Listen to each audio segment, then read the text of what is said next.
The machines in ICU 3A never stop murmuring. They hum and beep in rhythms that mimic breath, pulse, and panic.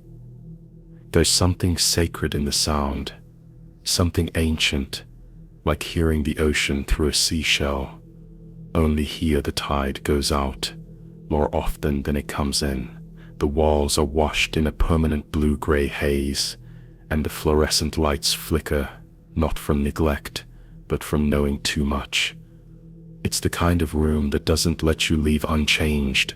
My name is Lewis. I'm 58, a nurse who has worked night shifts longer than most of the new hires have been alive. My hands are steady, even now, but they've carried more death than I care to admit. When I was younger, I believed the ICU was where miracles happened.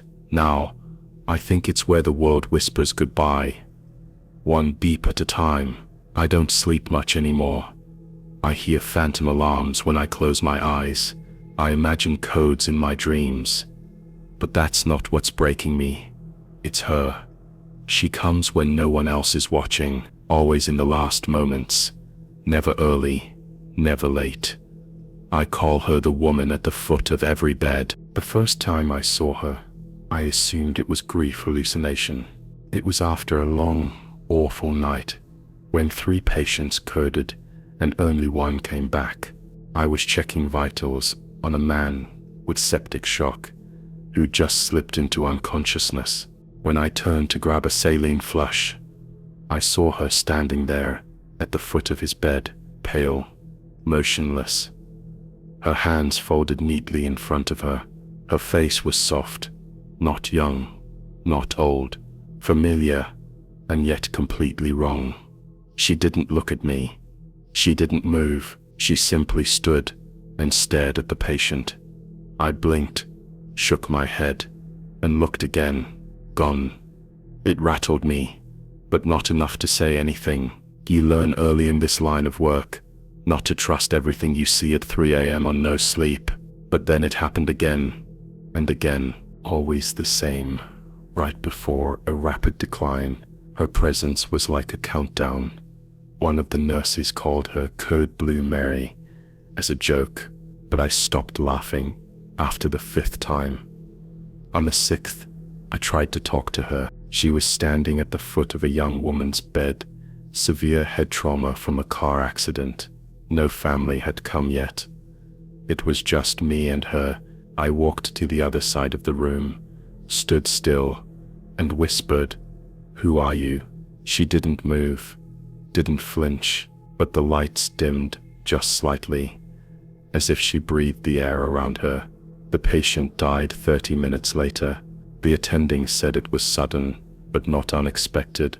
I didn't say a word. How could I? What do you say when you start to believe that death has a face, a form, a routine? Weeks passed. She appeared 3 more times. I started noticing small details. She never entered or left. She was just there, as if reality forgot to keep her out. And I wasn't the only one. One of the new residents, shaky kid named Jordan, pulled me aside during rounds. He said, "Have you ever seen someone standing at the end of the beds, like just watching?" I nodded, slowly. A woman. His face turned pale. I thought I was losing it. "You're not," I said, but I think I was trying to convince myself. Things got worse after that. One night, I saw her at the end of 2 beds. One of the patients was actively coding, but the other seemed stable. I ran to the stable one first, panicking. Too late. He crashed. The other made it. It didn't make sense. No vitals indicated he was close to crashing. Nothing in his labs. But she knew. Somehow she always knew. I began to dread walking into rooms. My heart would race before every check. If she was there, I knew I was already too late. Then no matter how fast I moved, or how hard I worked, something had already decided. It came to a head with a patient named Andrew. He was young, 29, motorcycle accident, multiple surgeries, but he was healing, fast. Everyone was optimistic. That night, I checked on him right before my break. I swear to God, he smiled at me, said thank you. When I came back, the room was cold, too quiet. I knew before I opened the curtain. She was there, standing at the foot of his bed. I rushed in. He was still breathing, but shallow. Then the monitors began to scream. Code blue. The crash cart. CPR. Everything. We lost him. No reason. No clear cause. The autopsy said cardiac arrhythmia, undetectable, sudden. But I knew she had come for him, and she didn't leave empty-handed. That night, I sat in the staff lounge and cried for the first time in years, not just for Andrew, but for every moment I'd felt powerless, for every life I'd tried to hold together with tape and time and willpower. Because the truth is, we're not alone in that ICU. Not really. Something else walks those rooms. Something that watches, not evil, I don't think, but something old, something woven into the air. Maybe she's compassion, a last comfort for the dying, or maybe she's a tally keeper.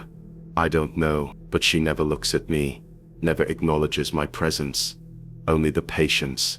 I sometimes wonder if that will change, if one night I'll walk into a room and she'll finally turn her head. What happens then? Do I become the patient? Do I become part of her? I still go to work, still care, still try. But every time I see her now, I whisper under my breath, not yet. Please, not yet. And maybe that's what haunts me most. Not her, but the fact that deep down I believe she hears me, and one day she'll say no. The break room clock doesn't tick. It pulses, a quiet, persistent hum that lives in the fluorescent hum and settles in your bones after enough night shifts. The cushions on the couch sag permanently to one side, and no matter how many times we clean it, the room smells faintly of coffee and something old. Time doesn't pass in there the way it should. It stretches and folds and forgets itself like the rest of us. My name is Kyra. I'm 34. I'm a float nurse, mostly nights now. It's been that way since the divorce. I stopped asking for day shifts when I realized I didn't want to go home before the sun came up.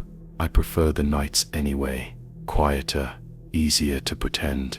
But sometimes the silence gets too deep, like it's listening back. The break room used to be my escape. I'd sit in the leftmost chair, the one beside the vending machine that rarely works, and sip instant coffee while scrolling through photos I couldn't delete but never opened anymore. I liked the corner. It felt like a small pocket where I didn't have to be useful, where no one needed anything from me. But then he started sitting in my chair. It was small at first, subtle. I'd walk in, and the chair would be pulled slightly away from the table, angled just a bit, like someone had just gotten up. At first, I figured someone else had started taking their break in there. That's fine. No one owns a chair. Then came the coffee cup.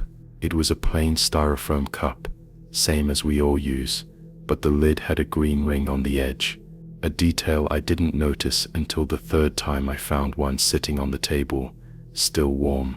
It struck me because that's how my dad used to mark his cups when I was a kid, with a permanent marker ring so no one else would use them.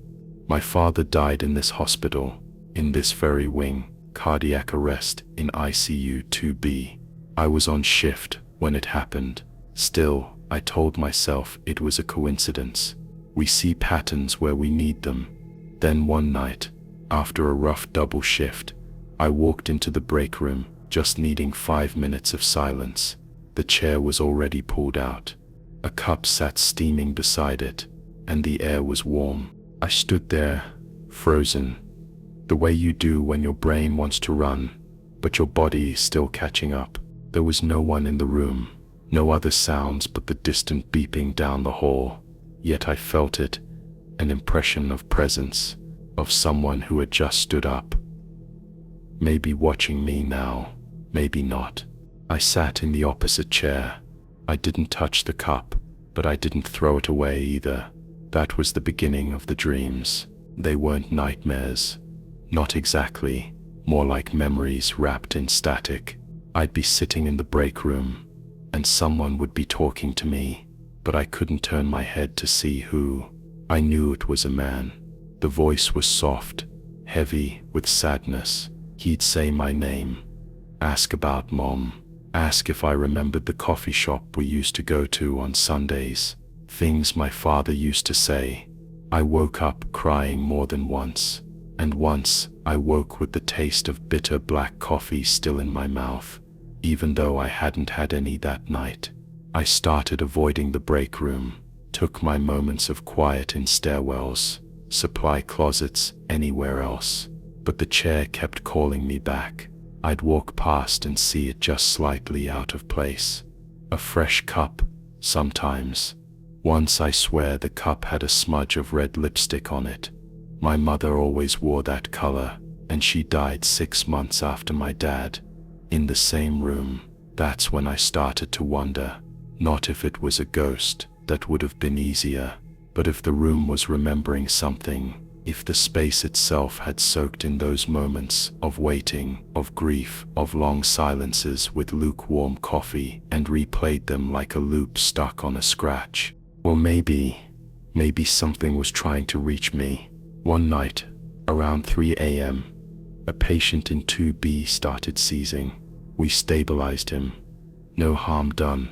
But afterward, as I was logging the chart, he looked at me with eyes still cloudy from meds and said, "I nearly dropped the tablet." I asked, "What did you say?" He blinked slowly. "The man in the break room said it was your spot." I didn't ask anything else. I couldn't. Later that night, I sat in the chair. For the first time in weeks, I let myself sink into it, breathe in the air that still held a trace of coffee and cologne I hadn't smelled in years, and I felt it, like a weight pressed gently into my chest. Not painful, just known, like being hugged from the inside out. And I cried, not loud, not messy, just tears that had waited too long to fall. I whispered into the room, "I'm okay now, you can rest." The silence that followed wasn't empty, it was peaceful, like a final note after a long song. I thought maybe that would be the end. But the next night, the chair was pulled out again. No cup this time, just the faintest impression on the seat, a slight shift in the air. When I stepped inside, I don't think he's stuck. I think he visits, not to haunt, not to scare, but because something about this place, this chair, this hour, holds a memory worth returning to. I don't avoid the room anymore. I don't always sit in the chair, either. Some nights, I let it be, let him sit a while. We never spoke much, my dad and I, especially toward the end. That I think maybe this is how he says what was left unsaid. A gesture, a presence, a warmth in the corner when I needed most to. They call this kind of thing hallucination, exhaustion, grief. Maybe it is, or maybe hospitals are made of more than bricks and bleach. Maybe they're held together by memory, echo, intention, and maybe sometimes, when the night gets quiet enough, something lost finds its way back. That chair is still there, still pulled out just a little when I need to see it. And every now and then, I leave a cup for him too, because if he's going to sit with me, the least I can do is offer coffee, even if it's gone cold. Mirrors don't belong in hospitals, not the ones like this. Anyway, long silvered glass, framed in metal, that's too polished to be old, but too scratched to be new. They don't reflect people the way they should in the psych unit. So they double them, stretch them, make them look thinner or more tired than they really are. That's why most of them are covered or removed altogether, except for the one at the end of the pediatric psychiatric hallway. The mirror no one talks about, the one you don't notice until you're walking by late at night and see something move behind your reflection. My name is Tamrin. I'm 42, a psychiatric nurse. Most of my time is spent doing check-ins, redirecting tantrums, and comforting children whose thoughts are too heavy for their age. I've worked here for 8 years, almost entirely in the pediatric wing. It's not easy, but it feels like where I'm supposed to be. That's what I used to tell myself, anyway, till last fall, when I started seeing him. I wasn't sleeping well at the time. My mother had passed away suddenly. I'd taken 2 weeks of leave and returned to find the floor changed, only slightly, but enough. The rooms were quieter, the nurses softer in tone. One of the residents told me there had been an incident while I was gone. A boy had died. He was a long-term patient. No details were shared, just a name I didn't recognize. They don't talk about the dead here, not out of disrespect, but to protect the others. Kids ask questions. Questions lead to fear. Fear leads to regression. So silence becomes policy. But silence doesn't stop a memory from pressing its face to the glass. It started with a flicker. I'd walk past the mirror during my rounds and catch a shape in the reflection, quick, low to the ground, like a child darting across the hall, always behind me, always gone when I turned. The third time, I stopped in front of it. Nothing unusual. I leaned in. My own face stared back, drawn, tired. A woman holding too many names that weren't hers. And behind my reflection, the hallway was empty. Then, movement. Not me. A hand, small and pale, reaching up toward the glass from behind my reflection's shoulder. No sound, no breath, just that motion, slow, deliberate, like someone reaching out from behind a veil. I turned fast. No one there. I checked every room. All my kids were asleep. I told myself it was fatigue. I'd been running on caffeine and grief for weeks. I even laughed about it later to one of the orderlies. He didn't laugh back, just looked at the mirror, then at me, and said, "Don't linger there. Some things wait in still water." After that, I avoided it, walked the long way around when I could, but the mirror kept pulling at me.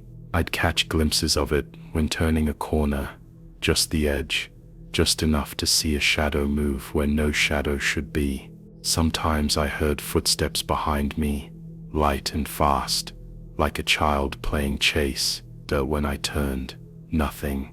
Then the drawing started.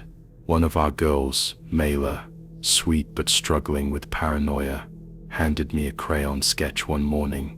"This is the boy I saw last night," she said. I froze. The face she'd drawn was gaunt, the eyes wide and too dark, the smile curved wrong, like someone trying to remember how mouths are supposed to work. He stood in front of a long hallway mirror. I asked gently, "Did he say anything to you?" She nodded. "He said he liked it better when he was real." I didn't sleep that night. I stayed late, watching the hallway. Nothing happened for hours. Then at 2:14 a.m., the motion sensor outside room 8 flickered.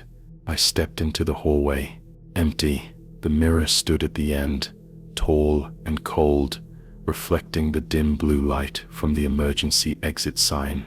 I approached slowly, heart thudding, and there he was, a boy no more than 10, standing inside the reflection, not behind me. His eyes met mine through the glass. His lips moved, but I couldn't hear the words. I whispered, "Who are you?" He raised one hand and pointed, not at me, but at himself.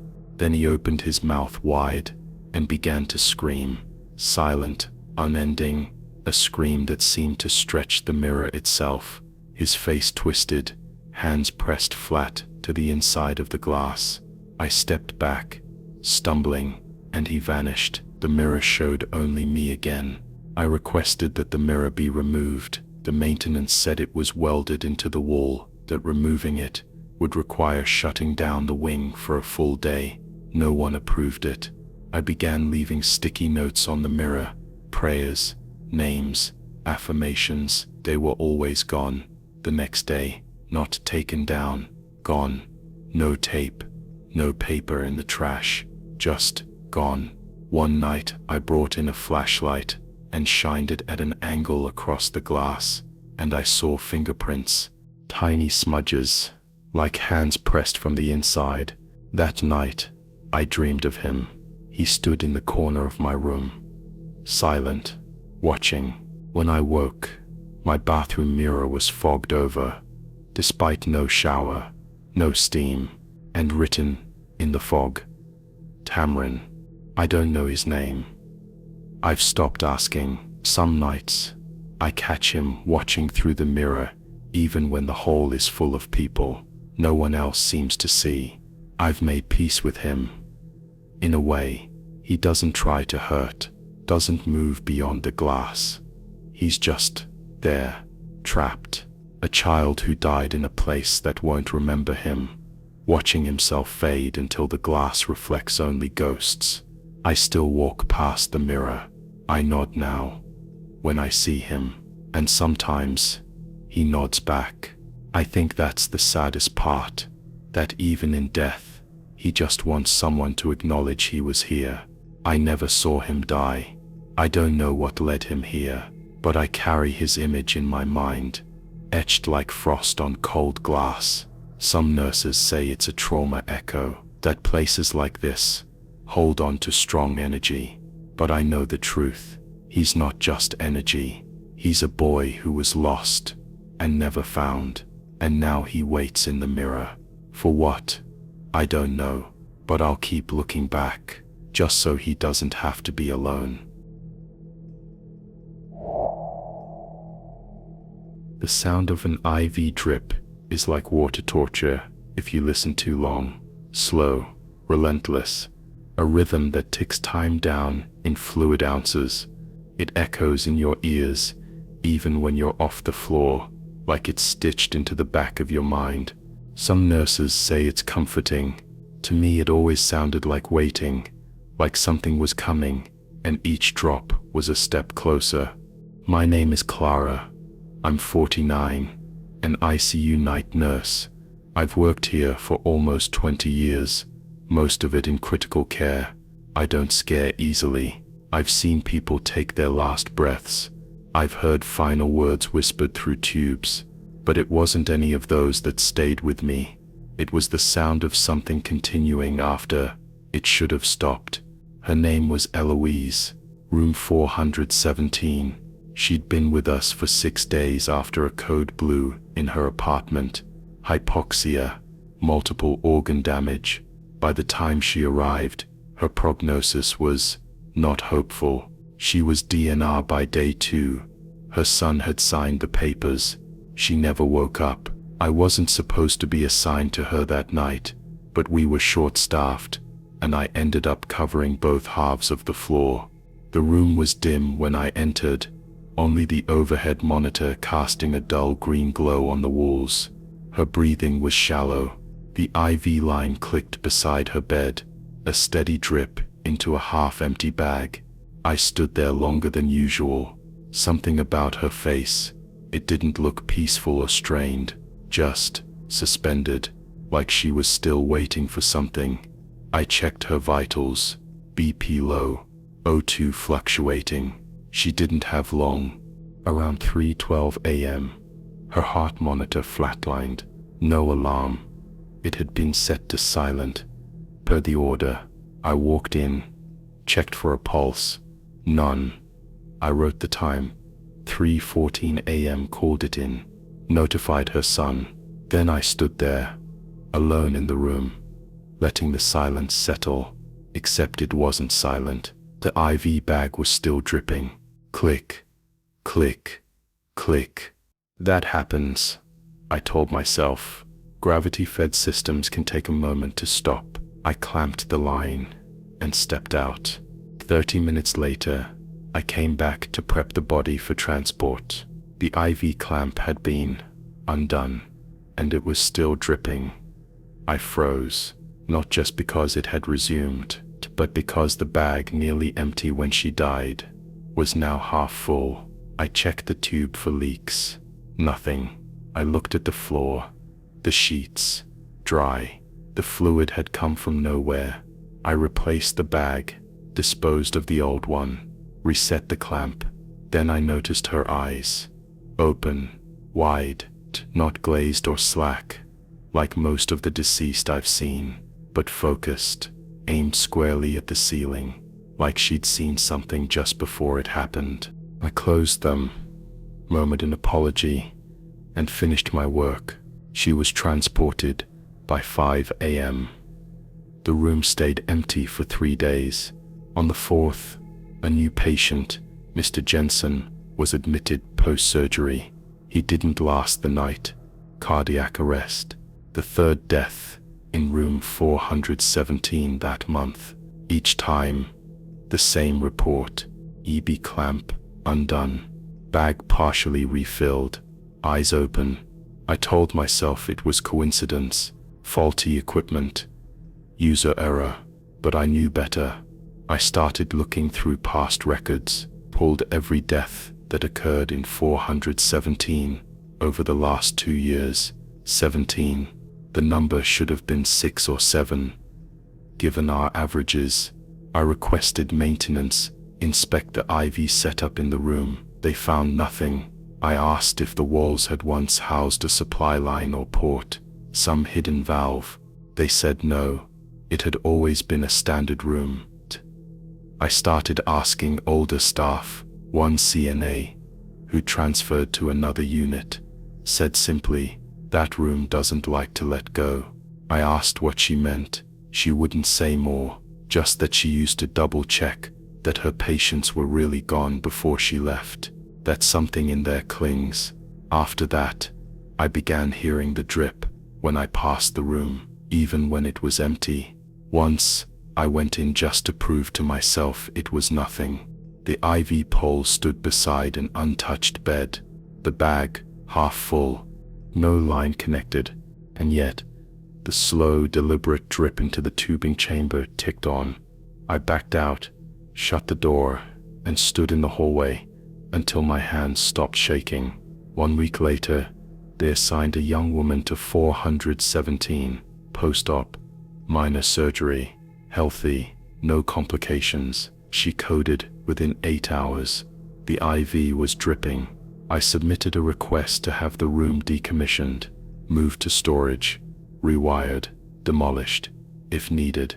Administration denied it. They blamed staff stress, short staffing, fatigue. But I know what I saw, what I heard, that sound, that cursed sound. The IV doesn't feed anyone anymore. It records time like a metronome of something unseen.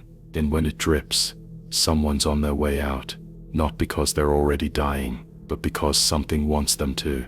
After I filed my request, I was rotated to another unit, but every so often, I walk past 417, and sometimes, if the hall is quiet, I still hear it. Click, click, click. I wonder what it's counting down to now, or who. I started leaving a note in the room, taped to the inside of the cabinet. A warning. It reads, "Clamp the line. Close the door. If you hear the drip after midnight, don't go in.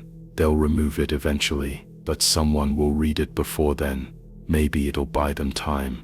I don't believe in ghosts, but I believe in patterns, and I believe in the weight of places that have seen too much and can't forget.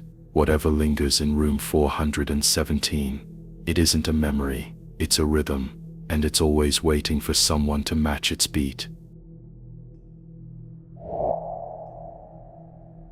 There is no such thing as an empty bed in the ICU. If a bed looks empty, it only means someone's about to arrive, or someone just left it behind. The linens might be fresh, The monitors dark, the floor swept clean, but the room still breathes with what was there before. You can't truly clean the weight out of a place like that, except once I saw a bed that was empty in a way that felt wrong. A bed with a chart clipped neatly to the end, just waiting, but no one ever came for it, and no one ever claimed they'd placed it there. My name is Sophia. I'm 33. I've been an ICU charge nurse for 5 years now. I work nights, mostly. I prefer the quiet. There's less bustle, less forced optimism, just the hum of machines, the weight of stillness, and the private spaces between beeping monitors where grief likes to settle. This happened during a double shift, early November, when the unit was overbooked and short-staffed. We had 17 patients and only 3 nurses on the floor. It was chaos, controlled, but chaos nonetheless. I was tracking bed assignments on the whiteboard outside the nurse station when I noticed something odd. Bed 9, tucked at the end of the east wing, was marked as prepped and assigned. The dry erase note said, Reeves, C, with a timestamp for arrival, 3:20 a.m., transport from ER, intubated, needs full setup. But there was no Reeves in the ER. I called down, asked about the transfer. They said no such patient existed. I checked the chart on the bed. It was a full admission packet, vitals logged, family contact, known allergies. It even had medication orders signed by a physician, Dr. Kelman, but Dr. Kelman had been out of state for a week. I knew because he was attending my cousin's wedding in Vermont. I was there too. That chart should not have existed. I called administration, left a message. Then I asked the other nurses on shift if they'd prepped the bed or written the chart. No one had touched it. Still, the chart remained, and the bed, though empty, was freshly made. Pillow creased just slightly, as though someone had just left it minutes before. Around 3:20 a.m. I passed by again. The curtain was drawn, and I swear, I saw movement beneath it, a shape, vague and reclining, a rise and fall like breathing. I stood there for several seconds, listening. Nothing. I stepped inside. The bed was still empty, but the heart monitor above it had powered on, flat line. No leads were attached. No power switch had been pressed. It simply turned on. I turned it off, pulled the plug, documented the error. But when I came back, an hour later, the monitor was back on, and the chart had new notations, fresh ink, notes about pain levels, reported discomfort in the chest, sleep disturbances, initialed SD, my initials. I had not written them. I took the chart and locked it in the supply closet, told myself I was just overtired. But at 5:11 a.m., when I walked past again, the chart was back on the end of the bed, with one more update. Poet states she remembers drowning. I stared at the handwriting. It matched mine, every curve, every loop of the R, but I hadn't written it. I flipped the packet back to the cover sheet. It listed a date of birth, November 7th, 1973. That was my mother's birthday, but the patient name, Reeves, meant nothing to me, at least, not at first. Then I remembered, Reeves was my mother's maiden name. I didn't sleep after that shift. I spent the next day trying to trace the paper trail. No digital record existed of the patient. The barcode on the chart didn't scan. The medical record number was 1 digit short. When I returned for the next shift, the bed was finally occupied. A trauma case, real, this time, male, 64, internal bleeding. But the nurse assigned to him called for help. An hour later, said the patient kept asking who the woman was who'd been sitting in the chair at the foot of the bed. There was no one. she said.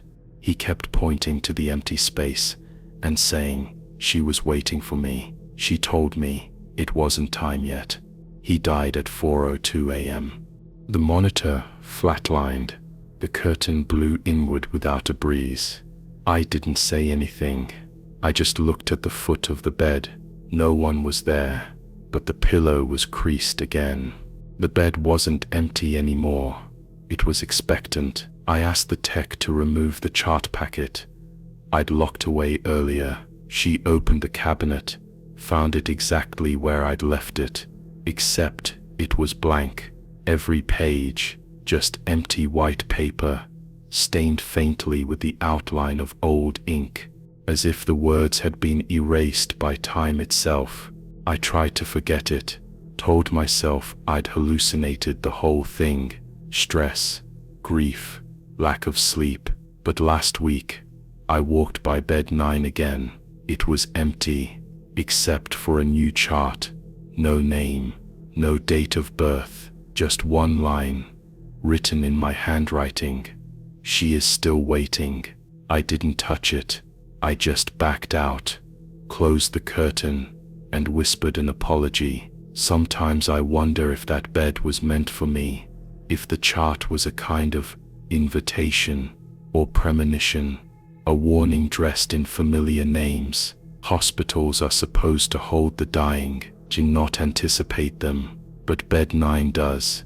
It's not haunted by a ghost. It is the ghost, an echo of something that's not done watching us yet, and I don't think it ever will be. So I leave it alone now, and when I pass by, I don't look directly at it, because sometimes, out of the corner of my eye, I see a shape reclining in the bed, just for a second, breathing, waiting, and the chart, it's always filled in.